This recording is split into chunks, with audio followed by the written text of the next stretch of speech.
প্রথম বিদায় সংবর্ধনা অনুষ্ঠানে সম্মানিত সভাপতি উত্তর উপজেলা সম্মানিত ভারপ্রাপ্ত উপজেলা নির্বাহী অফিসার জনাব তারেক হাসান উপস্থিত আছেন।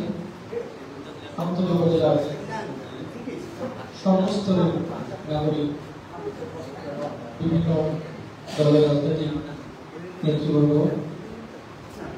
উপস্থিত আছেন। আমাদের সুশীল সমাজ প্রতিনিধিবৃন্দ, অফিসারবৃন্দ, আমাদের প্রিন্ট এবং ইলেকট্রনিক মিডিয়ার সাংবাদিকবৃন্দ এবং সর্বস্তরের নাগরিকবৃন্দ, আমি সবাইকে আন্তরিক শুভেচ্ছা জানাই। গত 2 বছর 5 মাস এই ডায়াসে এই ভবনে অনেক বক্তব্য দিয়েছি। আজকে যেটা আমার শেষ বক্তব্য, কখনো এই ডায়াসে যাওয়ার অপরাধী নাকি জানি না, আল্লাহ কখনো জানি না। 2022 সালের 11 ডিসেম্বর অনেক অজানা সংখ্যা, অনেক অনিশ্চয়তা নিয়ে এই উপজেলার উদ্দেশ্যে এসেছিলাম। আপনারা জানেন এই উপজেলায়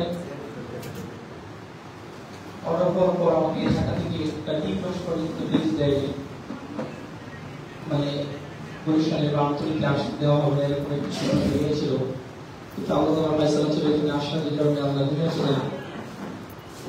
এই উপজেলায় আসার সময় আমার পরিবার পরিজন, আত্মীয় স্বজন সবারই মনে অনেক ব্যথা ছিল যে বাড়ি ময়মনসিংহে, চাকরি করি ঢাকায়, সেখান থেকে বরগুনা, বরিশাল এত দূরে কেন যেতে হবে। কিন্তু আমি সবসময় চিন্তা করতাম যে আল্লাহ তাআলা যেখানে আমাদের রাখবেন, আল্লাহ তাআলা মহাবিশ্বের সব জায়গায় আল্লাহ তাআলার রাজত্ব যেখানে রাখবেন, আল্লাহ কল্যাণের সাথে রাখবেন। এই জন্য আমি আমার চাকরি জীবনে কখনো কোনো তদবির, কোন রকম লবি, কোনো কিছু করিনি। যখন যেখানে এরকম আদেশ হয়েছে আমি সেখানে দায়িত্ব পালন করেছি।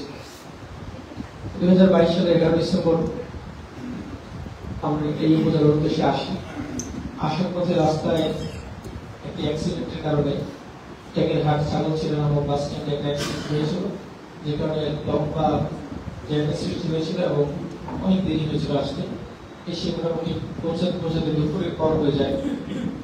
এরপর উপজেলায় এসে সোজা আমাদের জেলা প্রশাসনিক কার্যালয়ে জয়েন করতে হয়। সেখানে জয়েন করি। জয়েন করে কিন্তু এখানে ফেরি পার হতে হয়, প্রবক্তা পায়রা নদী পার হতে হয়। ফেরি পার হয়ে এই পারে আসতে আসতে সন্ধ্যা। আমার মনে করি যখন জেলা প্রশাসক স্যারের সাথে দেখা করি তখন মাগরিবের আজান দিচ্ছি। তো স্যার বললেন যে তুমি নামাজ পড়বা, তো আমি নামাজ পড়ি, তুমি নামাজ পড়ো। তো আমি নামাজ পড়লাম। নামাজের পরে স্যার কথাবার্তা বললেন, কিছু চ্যালেঞ্জের কথা বললেন, এই লোকেরা কিছু খারাপ অভিজ্ঞতার কথা বললেন, পূর্ববর্তীরা যেমন খারাপ অভিজ্ঞতা ফেস করেছে সেগুলোর কথা বললেন। সব মিলিয়ে আমাকে একটা ধারণা দিন উপজেলা সম্পর্কে। তো আস্তে আস্তে এখানে রাত এসে যোগদান করে এই ভবনেই যখন সভা বক্তব্য শেষে আমার বক্তব্যের সময় আসবে তখন রাত 9টার বেশি বাজে। আমাদের অনেকের মনে আছে এখানে যারা ছিল, 9টার বেশি বাজে।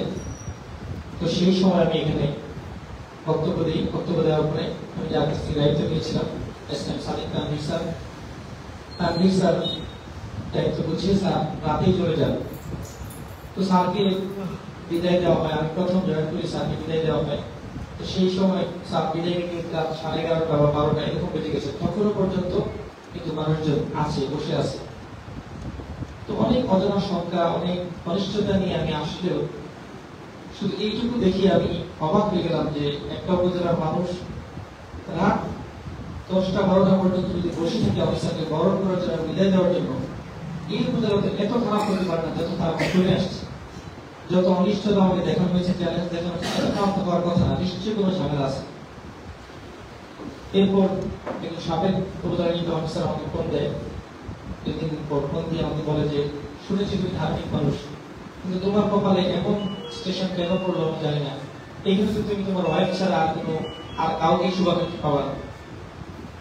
আমি বলেছিলাম যে আমার অভিজ্ঞতা সব ভিন্ন রকম। আমি প্রথম দিন জয়েন করার পরই তার 12টা পর্যন্ত মানুষজন হলরুম ত্যাগ করে সবাই খুশি ছিল, আমাকে বরণ করবে, নতুন ইয়নকে বরণ করবে এবং স্বামী ইয়নকে বিদায় দিবে।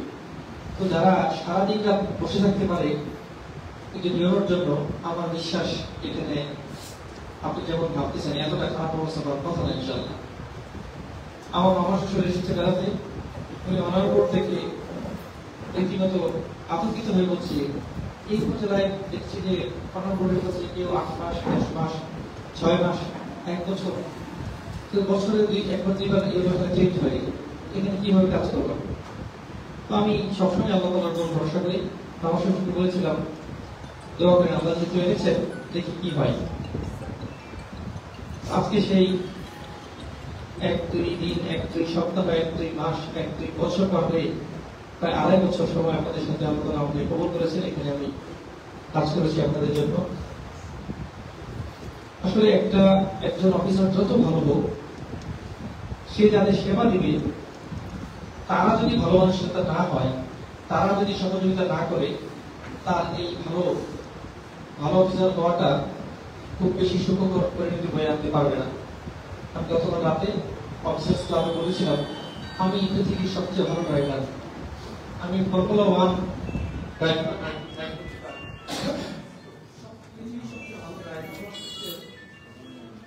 যদি অপোজিট থেকে যে গাড়িটা আসছে সে যদি মাতাল হয়, সে যদি বদল হয়, সেই ড্রাইভার যদি ভালো না হয়, সে কিন্তু আমার গাড়ির উপরে ঢেলে দিবে। আমি যদি সবচেয়ে ভালো ড্রাইভার হওয়ার সত্ত্বেও আমি অ্যাক্সিডেন্টের শিকার হব।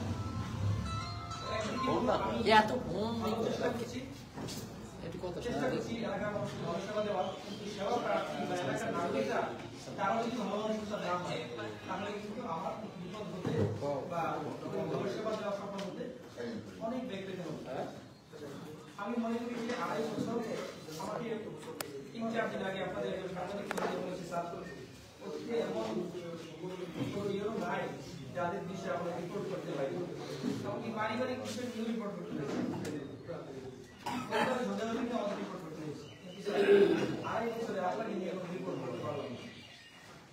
এটা আমি মনে করি একদিকে যেমন আমার একটা ইচ্ছা সদিচ্ছা বা সদিচ্ছা ছিল, অপরদিকে আপনাদেরও অনেক অনেক বড় ভালো মানসিকতা ছিল, যে কারণে আপনারা কোনো বিষয় বলে আমি সবসময় বলতাম আপনারা আগে আমাকে জানাবেন, একটা অনিয়ম হয় যে কোনো কিছু হয় আমাকে জানাবেন, আমি ব্যবস্থা না নিলে তারপর আপনি রিপোর্ট করেন।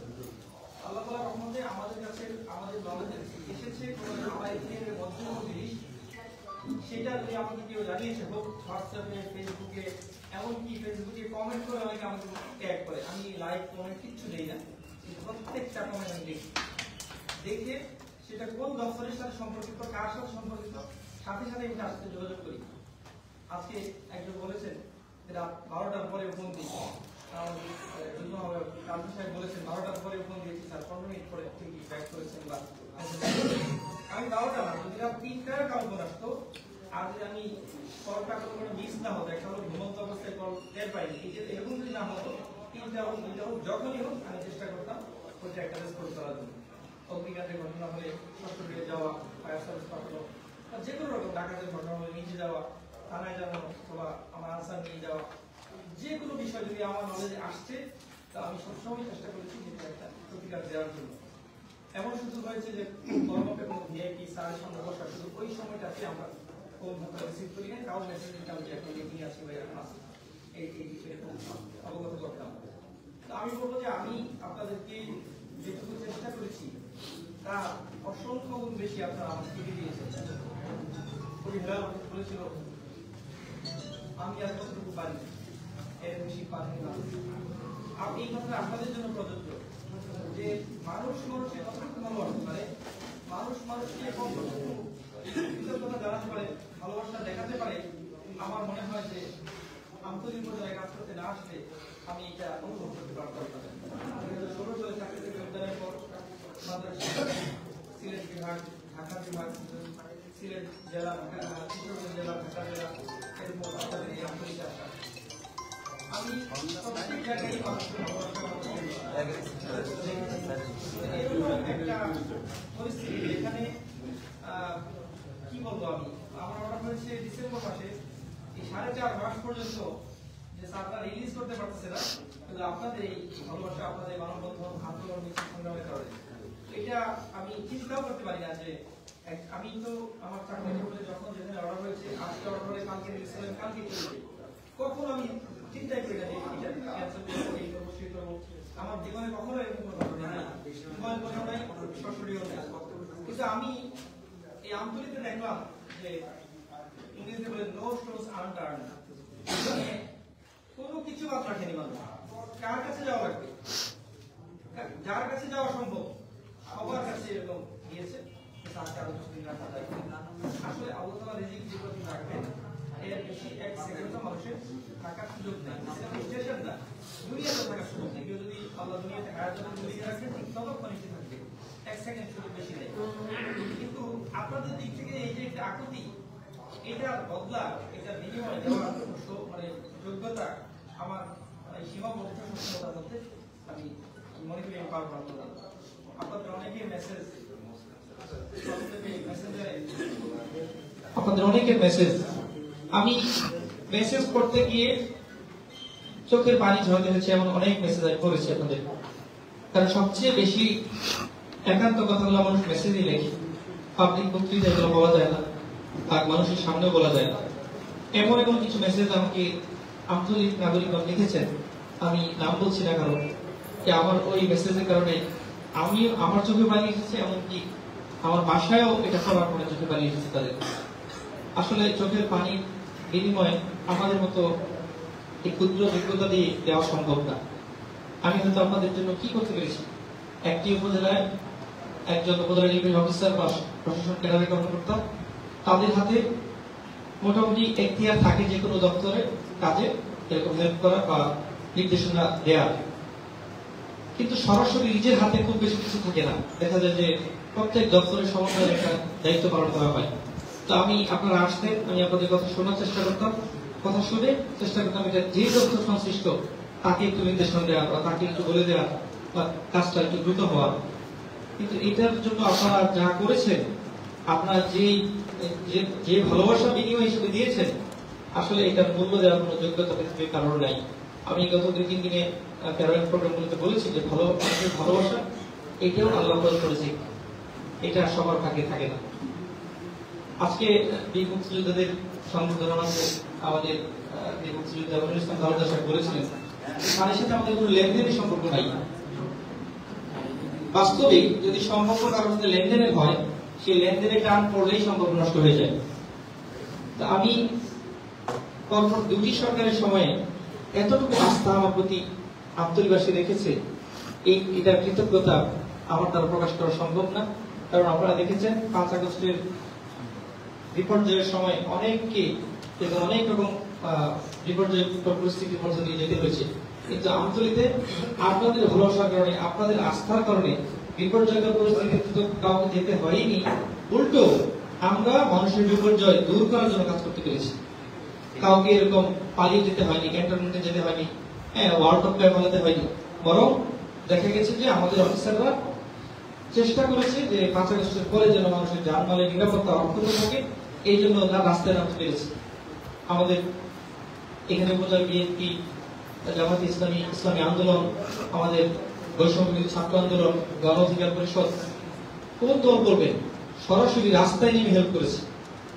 আমরা এখনো মনে করি রাত 3টার সময় ডাকাত করেছে, ফোন এসেছে একজন মহিলা কান্নাকাটি করতেছে, বাড়িতে ডাকাত করেছে। তো রাত 3টার সময় আমি কিন্তু একা যাইনি, তখন পুলিশও এরকম থানা থেকে বের হয় না। তো সেই সময়ে আমরা এই ছাত্র জনতাকে নিয়ে চলে গেছি, আর আমার ব্যক্তিগত নিরাপত্তা যে আনসার, সে আনসার নিয়ে আমরা চলে গেছি। এখানে সোসাইটি সাহেব আছেন কিনা, উনি ডাকাত তাড়াতে গিয়ে পুকুরের মধ্যে ঝাঁপ দিয়ে পড়ছেন,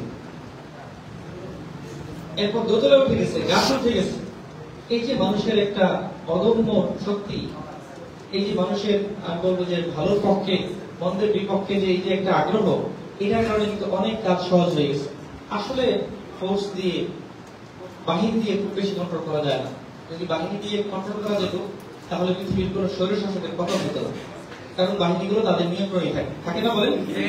আসলে এগুলা কন্ট্রোল করতে হয় অন্তরের ভালোবাসা দিয়ে এবং বলবো যে সততা নিষ্ঠা দিয়ে। তো এখানে সর্বস্তরের মানুষ আছে। আমি আসলে আপনারা এতক্ষণ কষ্ট করছেন, সকাল 9টা থেকে এখন বাজে 3:30টার কাছাকাছি, 3টার বেশি। এত লম্বা সময় আসলে আমি যে নাম ধরে কিছু বলবো এই সাহস পাচ্ছি না। এত লম্বা সময় ধরে আপনারা কষ্ট করছেন, বসে আছেন। আমি এর মাঝে একবার নামাজে গিয়ে যাওয়ার পরে দেখলাম যে না, ওয়াশরুম এখন না করলে আরো কত দেরি হয়ে যায় বলা যায় না। আমি এই ফাঁকে ওয়াশরুম সেরে আসছি, কিন্তু আপনারা কিন্তু সেটাও হয়তো অনেকে করতে পারেন। অনেকের হয়তো দুপুরে খাবার, মানে ডায়াবেটিস রোগী আছেন, এখানে বয়স্ক মানুষ আছেন। আমি আসলে বক্তব্য দেওয়ার সাহস পাচ্ছি না, লম্বা বক্তব্য দেওয়ার। আপনারা আমার জন্য যা করেছেন, আমাকে একজন সাংবাদিক বলেছিল যে স্যার শুধু আমতলী উপজেলা বলবো না বা বরিশাল বিভাগ বলবো না, সারা বাংলাদেশেই এরকম নজির পাওয়া যায় না। এতটুকু এতটুকু ভালোবাসা, এতটুকু কৃতজ্ঞতা দেখানো নজির। আপনারা বারবার বলেছেন যে সচিবালয়ের স্যাররা চিনেন, সচিবালয়ের স্যাররা চীনা বা পুরো দেশ চীনা, এইটার পিছনেও আপনাদের অনেক অবদান আছে। কারণ হলো, আমি আমার ব্যক্তিগত তরফ থেকে জীবনেও কখনো কারোর সাথে এভাবে হাত বাড়িয়ে যোগাযোগ রক্ষা করি না কেন, যদি শুধু প্রয়োজন পড়ে তখনই যোগাযোগ করি। তো আমি খুব ব্যস্ত মানুষদের সাথে হাত বাড়িয়ে যোগাযোগ রক্ষা করি না।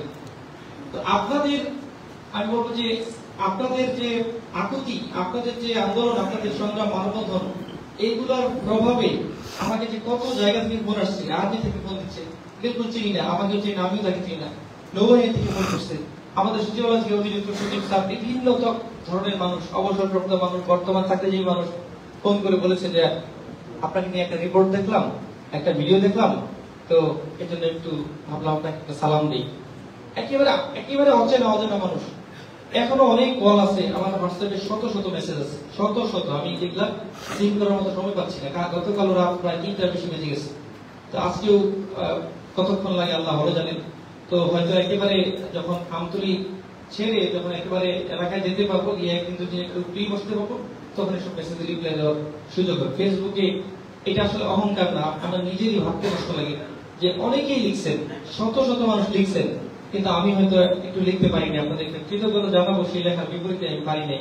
এটা অহংকার না, আমার নিজের কাছে কষ্ট হবে। আমরা যে কেউ যদি মনে করে যে স্যার এগুলো দেখে, স্যারকে ট্যাগ করেছি কিন্তু স্যার এটা কিছু লেখে না। আপনারা নিশ্চয়ই আমার সাথে যারা চলেন বা দেখেন যে কি পরিমাণ কাজের মধ্য দিয়ে আমাদের যেতে হয়। 5 আগস্টের পরে 3 দিন কোনো সরকার ছিল না, সরকার ছিল বলে 3 দিন কোনো সরকার ছিল না।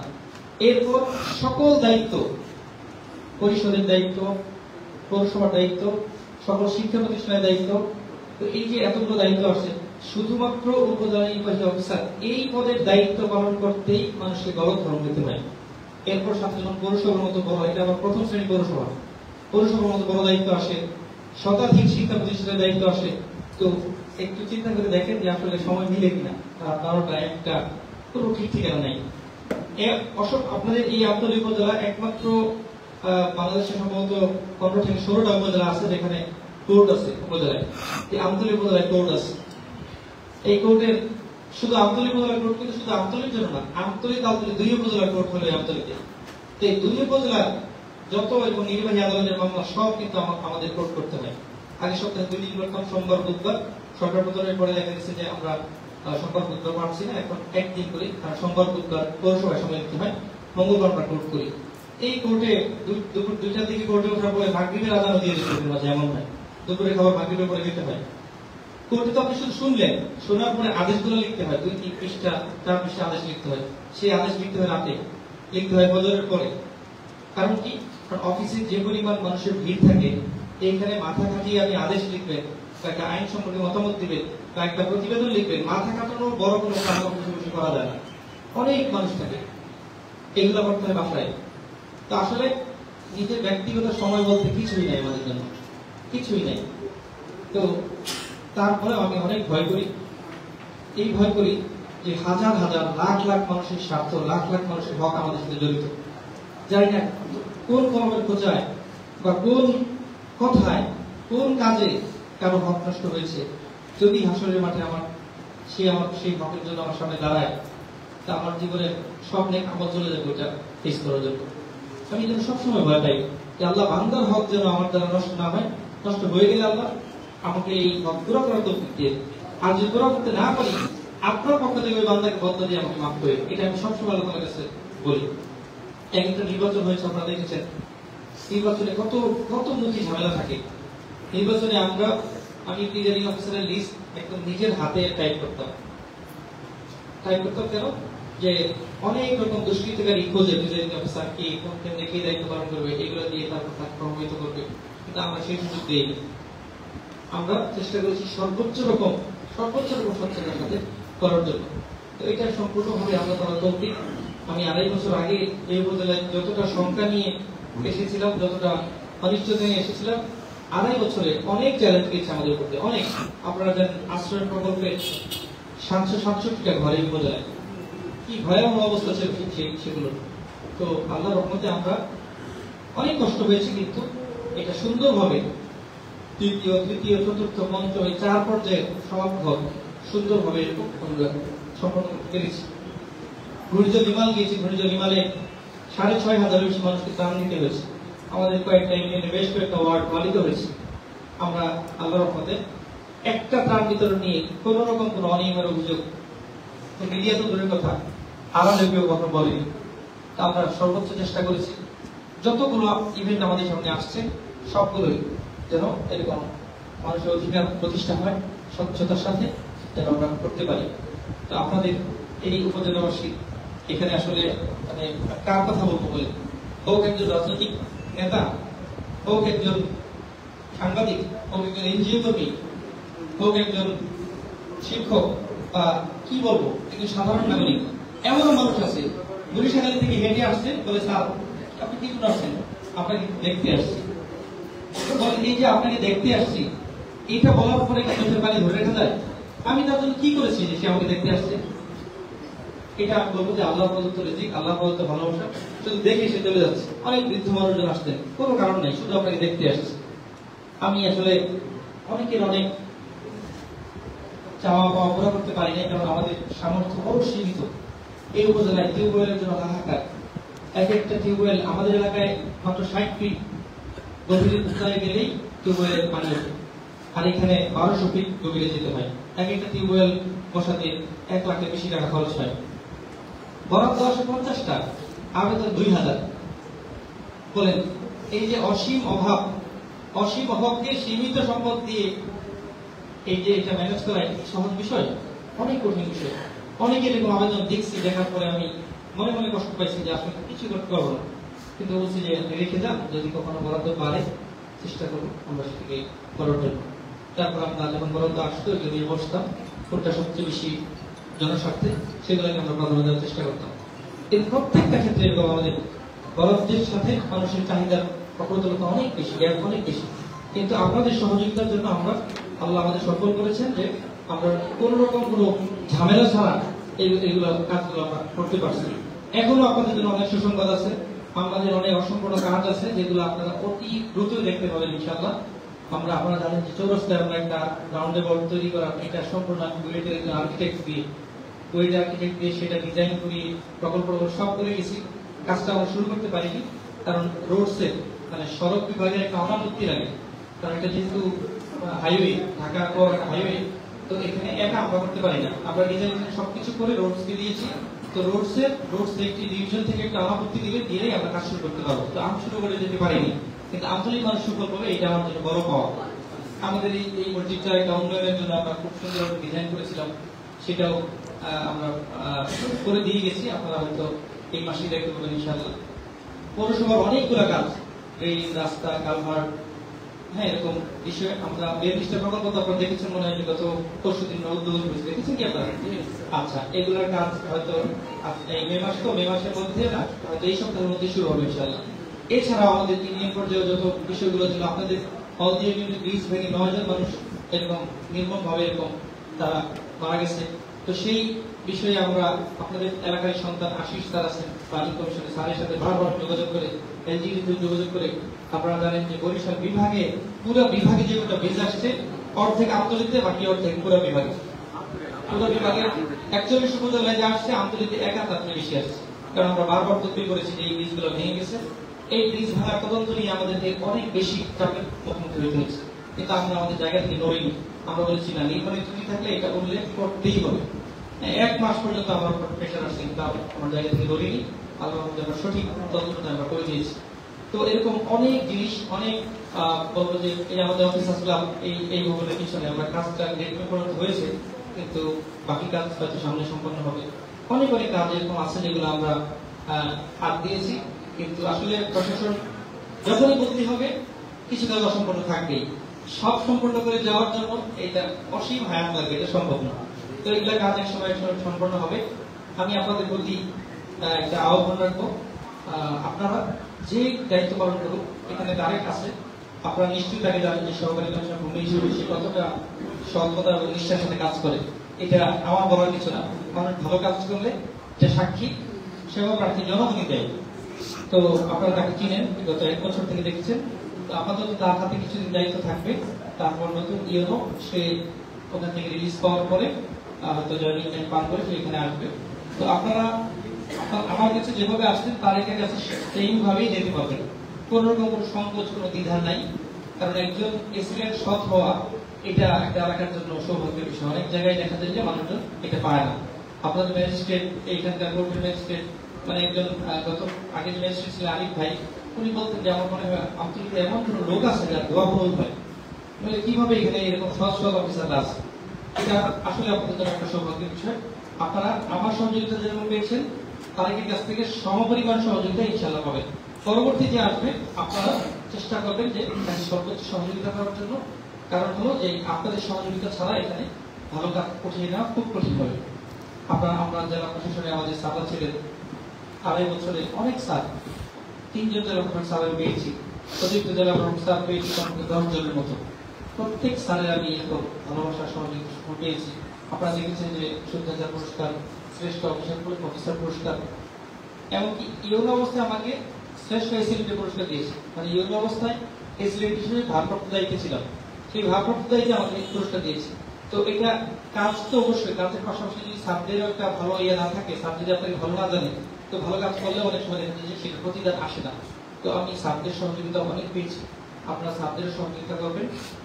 আপনারা মনে রাখবেন যে একজন অফিসার আসে, খারাপ তো হলে প্রতিবাদ করতেই হবে, কিন্তু যদি ভালো কাজের নিয়ত করে কেউ আসে, তাকে ব্যক্তির স্বার্থে, তখন গোষ্ঠীর স্বার্থে তাকে আপনারা ডিস্টার্ব করলে আপনাদের নিজেদের ক্ষতি হবে। কারণ আমি এমন অনেক অবস্থাকে দেখেছি কষ্ট নিয়ে বলছে যা কাজ করবো না, ঠিক আমার এলাকা কাজ করতে যাই, মানুষজনের বাধার জন্য কাজ করতে পারি না, এই আফসোসটা যেন কারো মনে না আসে। আপনার এলাকার জন্য কাজ করতেছে বাহির থেকে আসা মানুষ, তাকে সহযোগিতা করে। হ্যাঁ, ভুল ত্রুটি পাইলে অবশ্যই ধরে দিতে হবে, আর ভুল ত্রুটি ধরানোর পরে সংশোধন না হলে তখন প্রতিবাদ করতে হবে। কিন্তু শুরু থেকেই মানে আমি একটা মনে মনে একটা অবস্থান নিয়ে শুরু করলাম, এটা যেন কারো দ্বারা না হয়। আমি আসলে অনেক বক্তব্য লম্বা করে ফেলতেছি। আমার প্রতিটি দিন মনে পড়ে যখনই আমি একা হই, তখন আপনাদের প্রত্যেকের চেহারা আমার চোখে ভাসে, আপনাদের সাথে কাটানো প্রতিটা মুহূর্ত আমার চোখে ভাসে। একসাথে আমাদের সরকারি কাজ, একসাথে ধর্মীয় কাজ, যত কাজ করেছি আপনাদের সহযোগিতার কথা আমাদের সেই মুখগুলো চোখে ভাসে। আপনারা সবাই বলেছেন যে জেলা প্রশাসক হিসেবে বরগুনা আসার কথা। আমি আপনাদের বলেছি যে আমার চাকরির বিষয়ে ন্যূনতম কোনো চয়েস নাই, যা যা ফেসলা হবে আমি তাই মেনে নেব। এমনকি বর্তমানেও আমাকে এই গত 7 দিনে আমাকে এবং আমাদের জেলা প্রশাসক স্যারকে অনেকবার মন্ত্রণালয় থেকে ফোন করেছি, তাকে কোথায় দিলে ভালো হয়। আমাকে জিজ্ঞেস করছেন কোথায় যেতে চাও, মন্ত্রণালয়ে যেতে চাও কিনা, সচিব স্যারদের গিয়ে হতে চাও কিনা, হ্যাঁ কই কাজ করতে চাও বলো। আমি বলছি স্যার যেখানে দিবে আমার কোনো আপত্তি নেই, এমনকি ভোলা দিয়েছে, আমি ভোলাতেও আমার কোনো আপত্তি নেই। তো স্যার বলছি না, ভোলা তো প্রশ্নই আসবে, তোমাকে সব স্যাররা পছন্দ করে, হ্যাঁ সারা দেশে তোমাকে দিবে, ভোলা তো তোমাকে দিবে না, ঢাকা বিভাগে দিব, এখন কোন জেলা দিব বলো। স্যার আমার কোনো চয়েস নেই, যেখানে দিবে স্যার আমি ওখানে রাজি আছি। শেষ পর্যন্ত আমি কোনো চয়েস দিই। এটা শুধু এখানে না, সিলেটে যখন যোগদান করেছি বিভাগীয় কমিশনার অফিসে প্রথম চাকরির প্রথম দিন, তো 3 দিন আমাদের প্রশিক্ষণ হয়। ওই প্রশিক্ষণের মাঝে আমাদের কাছে আমরা 34 জন যোগদান করেছি সিলেটে। ওখানে জিজ্ঞেস করেছে যে কে কোন জেলায় পোস্টিং চাও, তো 34 জনের মাঝে 19 জন চয়েস দিয়েছে সিলেট জেলা চায়, সুনামগঞ্জ, মৌলভীবাজার, ফকিরগঞ্জ যাবে না, সিলেট চায়। আর আমাকে 3 দিন পরে জিজ্ঞেস করছে তুমি কোথায় যেতে চাও, আমি বলছি স্যার আমার যেখানে যেখানে। পরে বিভাগীয় কমিশনার স্যার বলছেন যে তোমরা 34 জনের মাঝে 19 জন সিলেটে চাও, সিলেটে কি আছে সিলেট চাও, আমি কি 19 জন সিলেট দিতে পারবো? তাহলে মৌলভীবাজার, ফকিরগঞ্জ কে কাজ করবে, সুনামগঞ্জ কে কাজ করবে? তো আমি তোমাদের কোনো চয়েস কিছু মানবো না, আমি আমার মতো করে দিয়ে দিব। আমাকে দেখে বলছে যে এই ছেলেটা তো 3 দিনে একদিনও চয়েস দেয়নি, সে তো বলছে স্যার দেখে তোমরা এরকম চেষ্টা করো যে আমাদের সিদ্ধান্তকে সম্মান জানানো। শেষের দিকে সিলেটে আমারই অর্ডার হলো, আর যারা চাইলো অনেকের হলো না। তো দেখেন এটা হলো আসলে রিজিক, এটা হলো আল্লাহর ফয়সালা। তো আমি এটা কখনো চয়েস দিয়ে চাকরি করি না। হাওড়ে আমি কাজ করেছি, আপনারা দেখেন অষ্টগ্রাম হাও কিশোরগঞ্জ, যারা গিয়েছেন তারা জানেন কেমন হাও। স্পিড বোটে যেতে 1 ঘন্টা 10 মিনিট লাগে। স্পিড বোটে, স্পিড বোট যেখানে এত দ্রুত চলে, হ্যাঁ মানে 1 ঘন্টা লং ট্রলারের জার্নি স্পিড বোটে 10 মিনিটে করা যায়, স্পিড বোটে 1 ঘন্টা 10 মিনিট লাগে। আমি আমার শিশু বাচ্চাকে নিয়ে সেখানে চাকরি করেছি, এবং সেইখান থেকে আসার সময় এরকম আবেগ ঘন পরিবেশ সৃষ্টি হয়েছে। মানুষজন এরকম তারা হয়তো মানববন্ধন করবে, আসতে দিবে না, তখন এসে নিয়েও ছিলাম না। যেখানে আমাকে আল্লাহর রহমতে বাইরে ঢাকা ডিসি অফিস থেকে আমতলী আসা, এটা কিন্তু অনেকেই বলবে যে না কেন ঢাকা থেকে বর্ণনা যাবো, কিন্তু আমি কিন্তু আমার দিক থেকে একচুল পরিমাণ আপত্তি আমি করি। তো আমি আপনাদের বলছি আজকে আমার ইনশাল্লাহ অর্ডার হবে, সম্ভবত আপনাদের কাছাকাছি বেশি দূরে যাওয়া হবে না, কারণ ঢাকা বিভাগে হলেও আমাকে একটা জেলার ইঙ্গিত দিয়েছে, সেই জেলাটা আপনাদের থেকে খুব বেশি দূরে না। তো আশা করি আপনাদের সাথে আজীবন আসা যাওয়া হবে। আব্দুল সবুর স্যারের কথা আপনারা সবসময় বলেন, তো আব্দুল সবুর স্যার যেমন প্রতি বছর একবার আপনাদের দেখতে আসেন, আমি আপনাদের দেখতে আসবো। যদি দেখতে না আসি তাহলে আল্লাহ নারাজ হবে আমার ধারণা এটা। কারণ আপনারা আমাকে ভালোবাসেন, এই দলিল তরফদার সাহেব যেমন বলেছেন যে কোনো বিনিময়ের জন্য না, লেনদেনের জন্য না, তো আল্লাহর জন্য যে ভালোবাসা, এটা কদর না করলে, এটা সম্মান না জানালে আল্লাহ নারাজ হবেন। আমি অবশ্যই আপনাদের মাঝে আসবো ইনশাআল্লাহ। আপনারা যারা বারবার বলেছেন যে জেলা প্রশাসক হিসেবে আসার জন্য, এটা হলো আল্লাহর ফয়সালা। সরকার যদি কখনো দেয়, অবশ্যই আমি বলবো যে সানন্দ চিত্তে আসবো, ইনশাআল্লাহ। কিন্তু বলা যায় যে আমার চিন্তা করা হবে যদি আমি সানন্দ চিত্তে আসবো, আর আসতে তো স্বাভাবিকভাবে আমতলী আমার আসলে দেখেন, আমি মনে করি যে অন্তরের একটা অংশ আমি আমতলী দেখে যাচ্ছি। অন্তরের অংশ কিরকম, মানুষের অন্তর আল্লাহ এমন ক্ষমতা দিয়েছে মানুষের অন্তরকে, যেটা পৃথিবীর আর কাউকে দেওয়া হয় না। মানুষ এক মুহূর্তের মধ্যে এই মহাবিশ্বে সবকিছু নিয়ে কল্পনা করতে পারে, পারে কিনা বলেন? আপনি এখন এখানে বসে চাঁদ কল্পনা করবেন, চাঁদ এখান থেকে লক্ষ লক্ষ কিলোমিটার দূরে বসা তো চাঁদ আপনার কাছে বেশি উঠবে। সূর্য কল্পনা করুন, সূর্য বেশি উঠবে। কি কল্পনা করবে সেটাই বেশি উঠবে। মানুষের কল্পনা শক্তি দুর্দান্ত। তো আমি যদি ঢাকা বসে আমতলীর কারো চেহারা কল্পনা করি, তো আমার অন্তরটা আমি অংশ আমতলী দিয়ে দিলাম। ঢাকা বসে যদি আমি হলরুম কল্পনা করি, তো আমার অফিস কল্পনা করি, বা আপনাদের পৌরসভা কল্পনা করি, তো আমার অন্তরের অংশটা তখন কিন্তু এই পৌরসভায়, এটা ঢাকায়। আমি আমার অন্তরের একটা অংশ আপনাদের এই আমতলীকে আমি রেখে যাচ্ছি। আমি আপনাদের চোখের পানি মূল্য দিতে পারবো না, একমাত্র আল্লাহ তাআলাই পারবেন আপনাদের চোখের পানি মূল্য দেওয়ার জন্য। আমি দুনিয়া আখিরাতে সবসময় দোয়া করি, বিশেষ করে আপনারা আমার অর্ডার হওয়ার আগে তো সবসময় সহযোগিতা করেছেন, অর্ডার হওয়ার পরে যা করছেন, এটা আমি বলবো যে নজির, এটা নজির নাই। আপনাদের এই যে বৃদ্ধ মানুষ, উনি ঢাকা দৌড়দৌড়ি করছেন, আব্দুল্লাহ আপনার এইচএসসি পাস করছেন, হাসিব সে জুলাই আন্দোলনের বৃদ্ধ মানুষ, মানে কি পরিমাণ কষ্ট করছে। আপনাদের যে রেজাউল সাহেব, মাস্টার সাহেব, উনি সভাপতি, শিক্ষক সমিতির সভাপতি, মানে সর্বস্তরের মানুষ যেভাবে আপনারা দৌড়ঝাঁপ করেছেন। আমাকে কবি সাহেব, তুহিন বিদ্যা সাহেব, ওনার নিয়মিত বলতো স্যার আমরা 5,000 লোক নিয়ে মানববন্ধন করবো। আমি কিন্তু সেই অনুমতি দিই নাই। এই ঢাকা কুয়াকাটা মহাসড়কে আপনারা অবরোধ করতে চাইছেন অনেকবার, আমি একবারও বলি নাই। আমি বলছি না, এটার কোনো সুযোগই নেই। এটা করলে মানুষের কষ্ট হবে, মানুষের কষ্ট হলে আল্লাহ নারাজ হবে, এটা কোনোভাবেই করা যাবে। আমি কিন্তু আপনাদেরকে 1 মিনিটের জন্য সেখানে আমি নামতে দিই নাই। যে কটা আপনারা করে ফেলছেন সেটাও আমার এখতিয়ারের বাইরে গিয়ে আমি জানতেও পারি না। ঢাকা গেছি ট্রেনিং এ, এদিকে দেখি যে সার্কুলার মানববন্ধন চলতেছে, অনেকগুলো আমি জানতেই পারি না আপনারা করে ফেলছেন। এই যে নিঃস্বার্থ ভাবে না জানিয়ে এরকম ভাবে দৌড়াদৌড়ি করা বিভিন্ন জায়গায়, এটা আসলে আমি অভূতপূর্ব আমার কাছে। তো আপনাদের প্রত্যেককে আল্লাহ তাআলা যেন দুনিয়া থেকে সর্বোত্তম বিনিময় বদলা দান করে আমি দোয়া করি। আর এই যে আব্দুল্লাহ, হাসিব, বৈষম্যবিরোধী যারা আছে, আবিদ, বেলাল, তারপরে এই যে যারা এখানে আছেন, তারা শিশু মানুষ। আমি শিশু বলি কেন, এইচএসসি পাস করেছি আমি 2007 সালে, আজ থেকে 18 বছর আগে এইচএসসি পাস করেছি। তারা এইচএসসি পাস করা মানুষ, কিন্তু তারা তাদের স্বপ্ন, তাদের সক্ষমতা, কল্পনাকে হার মানায়। বড় বড় উপদেষ্টা তাদের সাথে দেখা করে ওখানে গিয়ে রীতিমতো, আমি কি বলবো, রীতিমতো ওরা মানে বাকবিতণ্ডার লেভেল অনুযায়ী আপনারা কেন এরকম একজন আমাদের মাঝে রাখবেন। আমাকে একজন ফোন করে জানাইছে যে এরকম ঘটনা, এখন বলেন উপদেষ্টার সাথে রুমে ঢুকতে তো আমাদের 3বার ভাবতে হয় যে সম্মুখীন। তো এটা আসলে আমি বলবো যে এরকম সদস্য যাদের আছে তাদেরকে কেউ দমাতে পারবে না। আপনাদের এই তরুণ প্রজন্ম, পরবর্তী প্রজন্ম, যেটাকে আপনারা জেনারেশন জেনজি বলেন, আসলে তাদেরকে দমাতে পারবে না। তারা যেমন স্বৈরাচারকে এরকম প্রতিষ্ঠিত করতে পারে, তেমন বিশ্বের অনেক বড় পরিবর্তন তারা ঘটাতে পারে ইনশাআল্লাহ। আপনি আমাদেরকে পজিটিভলি গাইড করবেন। আমি আবারও বলছি, কখনো এটাকে আপনারা মুখোমুখি করবেন না। এই ধরুন আপনার এই সন্তান, আপনার ভাতিজা, আপনার ভাই, আপনার সন্তান, তাকে আপনি পজিটিভলি গাইড করেন, কখনো মুখোমুখি করে দেন। কারণ তাদের একটা শক্তি আছে, সেই শক্তি দিয়ে তারা একটা পজিটিভ জিনিস নিয়ে আসতে চায়। আপনারা সেই সবসময় সাহায্য করেন, কখনোই যেন ইয়ে না হয়। আমি দেখেছি এই প্রোগ্রামটার ব্যাপারে আমাকে বলেছে যে স্যার আমি কিন্তু অনেক সংবর্ধনা নেই নাই, শিক্ষা প্রতিষ্ঠান থেকে দিতে চাইছে, বিভিন্ন জায়গা থেকে দিতে চাইছে। আমি কিন্তু না, সংবর্ধনা এত দরকার নেই, এগুলো অপচয়, সময়ের অপচয়, টাকার অপচয়, সব দিক দিয়ে অপচয় করার দরকার নেই। শুধু বাধ্যতামূলক একটা সংবর্ধনা, একটা হলো এসএল অফিস, একটা হলো পৌরসভা, আর যদি মুক্তিযুদ্ধদের এটা নিয়েছি। আর এইটা যেটা আপনারা করেছেন, আমি বারবার বলেছি, যদি সবাই এক হয়ে করতে পারেন তাহলে আমাকে পাবেন। যদি কোনো রকম এখানে কোনো ইয়ে থাকে যে না সে অমুক, সে তমুক, এই সংগঠন, সেই দল, এরকম যদি হয় তাহলে আমাকে পাবেন না, আমি আমাকে বলে যাবোই না। কিন্তু না বলছি না, সবাই একটা তারা সবাই বলছে না, আমরা একদম সর্বোচ্চ স্তরের নেতা হোক আর একজন সাধারণ দিনমজুর হোক, আমরা স্যার একসাথে প্রোগ্রাম করবো। তখন বলছি ঠিক আছে, তাহলে এই প্রোগ্রাম একটা করা যায়। তো আপনারা অনেক শ্রম এবং ঘাম দিয়েছেন এর পেছনে। আমার আজকে চলে যাওয়ার কথা ছিল, কিন্তু জেলা প্রশাসক স্যার আরও বলেছেন যে না, আজকে তুমি থেকে যাও, তুমি কালকে যাও। এছাড়া আপনাদের পক্ষ থেকে বারবার বলেছেন স্যার একটা দিন আমাদেরকে দেন। আমি মূলত গতকাল চলে যাওয়ার কথা, রবিবার দিন আমার যাওয়ার কথা ছিল, কিন্তু খুব রিকোয়েস্টের কারণে সোমবার অ্যাড করেছিলাম। সোমবারের আজকের দিনটাও মিস হয়ে যাচ্ছে। আজকে হয়তো ইনশাআল্লাহ অর্ডার হবে, আগামীকালকে সকালে আমি চলে যাব। তো আসলে কিছু কিছু মেসেজে মানুষ এমন কথা লিখেছে যেগুলো মনে বলে আমি এখন এখানে বক্তব্য দিতে পারবো না। আজকে থেকে হয়তো আপনাদের সাথে এইভাবে দাঁড়িয়ে বক্তব্য দেওয়া, আপনাদের সাথে সালাম মুসাফা করা, অথবা আপনাদের সাথে কোনো কুশল বিনিময় করা, কোনো একটা হেল্প করা, ওই পরিসরে সুযোগ থাকবে না।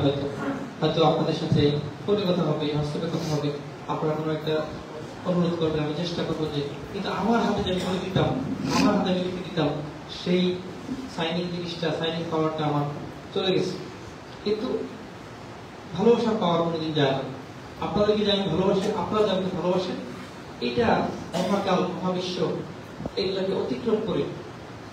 তো আমি আপনাদের কাছে বিদায় দিচ্ছি না, শুধু বলবো যে সাময়িকভাবে, এমনকি মৃত্যু তো বিদায় না, তাই মৃত্যু আগে হলো ইন্তেকাল, ইন্তেকাল মানে হলো স্থানান্তর, মানে একটা জগৎ থেকে আরেকটা জগতে যাওয়া। তো আমি বিদায় দিচ্ছি না, শুধু বলবো যে একটা স্থানান্তর হচ্ছি, যে এখানে ছিলাম 2.5 বছর, আর ধরেন এখন কত দিনের জন্য কোথায় নেন আল্লাহ ভালো জানেন। তো এই আপনাদের এই রাস্তাতেই থাকি, তাহলে তো ইনশাআল্লাহ আমার বিশ্বাস যে আপনারা যারা বসে আছেন হয়তো এই হাইওয়ে রোডে একটু নেমে ওরা বসে চা খেয়ে তারপর যাবেন। আর যদি আরো দূরে চলে যাই, সেক্ষেত্রেও কিছু মানুষ আছে এবং পাগল। সিলেটে চাকরি করতাম, সিলেট থেকে যারা লন্ডনে থাকে, আমেরিকায় থাকে, আমেরিকা থেকে এসে আমি দেখা করে গেছি, চিন্তা করা যায় না এটা। কারণ 8 বছর আগে, 2016 সালে, 9 বছর আগে ফোন দিয়েছি ইউএসএ নাম্বার, আমি